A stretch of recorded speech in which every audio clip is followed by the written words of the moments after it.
va parler ensemble du tableau des partants, évidemment. Le tableau des partants que je vais vous afficher, voilà, et on voit les deux batteries. Un numéro 6 qui est un peu à l'extérieur, mais qui le place aussi face à des adversaires qui tiennent la route. Étonnant, le 4, on a Sprint, Stalls de Show, le 2 et le 3. C'est une bonne batterie. Ouais, c'est une bonne batterie. J'entends dire que c'est la batterie la plus facile, mais elle est pas trop facile quand même.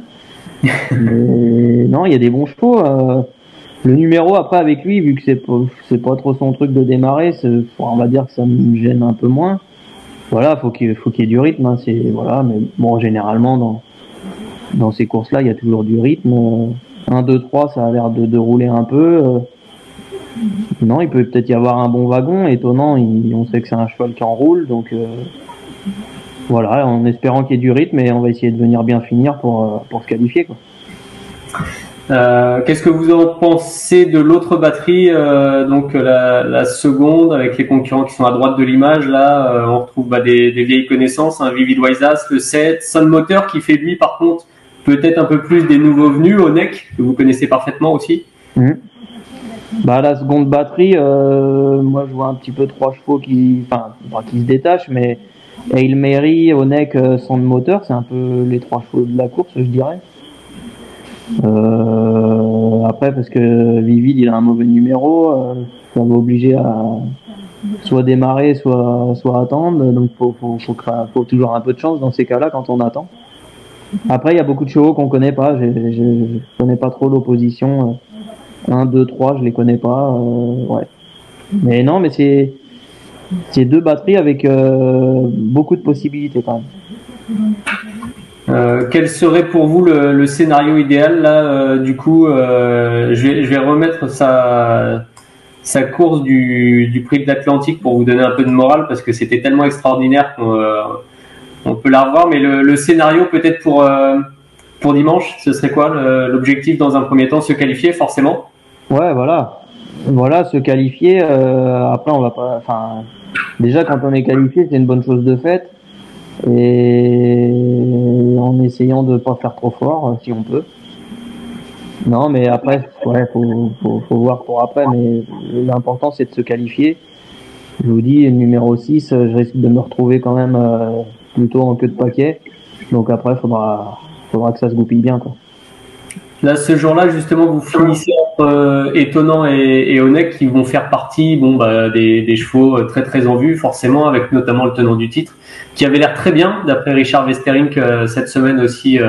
Alors lui, pas Warad Sassi, mais en Mayenne chez Franck Leblanc.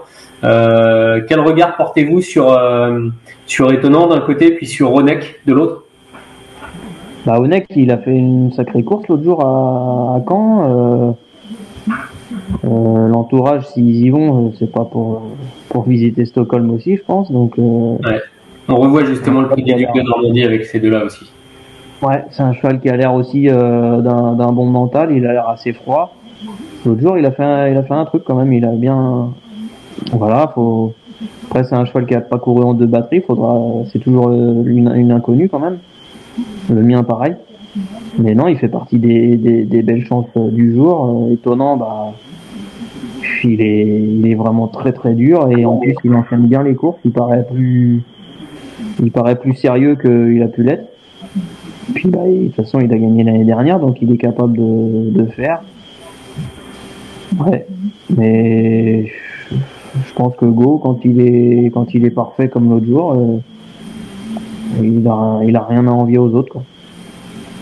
2 questions pour finir, Romain. Vous avez d'ailleurs évoqué un peu le système des 2 batteries. Avant ça, il y aura le voyage. Est-ce que le voyage peut être un souci pour lui? Moi, je pense que non, parce qu'il est vraiment extrêmement calme. Il n'y a rien qui le perturbe. Il s'en fout de tout. Mais bon, je vous dis, tant qu'on l'a pas fait, on peut pas savoir. Parce qu'en plus, là, il y a beaucoup de chevaux. Les autres années, j'ai pas souvenir qu'il y avait autant de chevaux qui se déplaçaient lors de ce week-end. Donc là, il y a beaucoup de chevaux dans l'avion. L'avion, il va être complet. Ça va forcément faire plus de temps d'embarquement, débarquement, plus de temps d'attente. Donc c'est des paramètres à prendre en compte. Mais le cheval, au niveau mental, il est encore bien plus posé que Dijon, par exemple, qui se réveillait quand même assez vite. Mais lui, de ce côté-là, je pense pas que ça va le gêner. Comme les deux batteries, moi, dans l'idée, je le vois même meilleur en seconde fois qu'en première.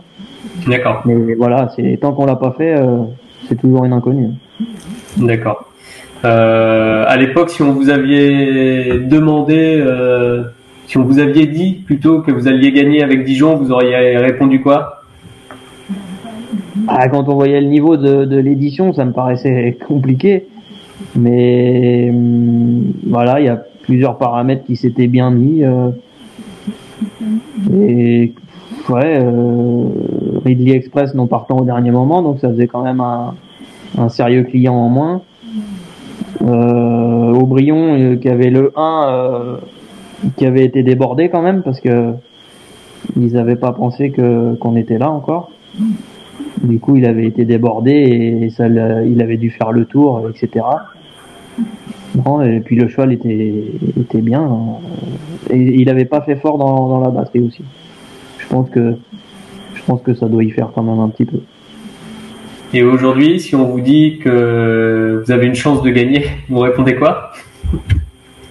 Bah, je dis que oui, je suis pas étonné. Non, le cheval, c'est un crack pour moi. C'est vraiment un champion et il a tout pour réussir. Après, c'est vraiment une course qui est très très dure à gérer parce que on se rend compte après quand on l'a gagné surtout qu'il y a tellement de choses qu'il faut qu'ils se mettent bien d'un bout à l'autre tout au long de la journée que le moindre petit grain de sable ça peut tout foutre en l'air. Donc faut quand même une bonne part de chance avec nous ce jour-là.